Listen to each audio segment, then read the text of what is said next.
In the world of indices, one name that often surfaces is the Corruption Index, a well-known tool by Transparency International. It measures the perceived levels of public sector corruption in countries worldwide.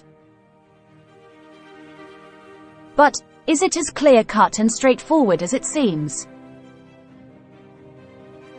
One of the main criticisms of the index lies in its reliance on perceptions. It measures the perceived, and not actual corruption. But, perceptions can be misleading. They can be influenced by media narratives, political propaganda, and cultural biases. A country with a strong media control or propaganda machine could have a better ranking. Not because corruption is low, but because it's well hidden. In 2010, Transparency International's Corruption Index put Brazil 69th, behind Italy and Rwanda.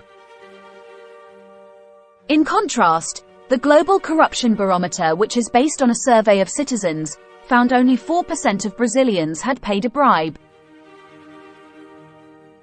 This was a lower percentage of bribe givers than the survey found in the United States.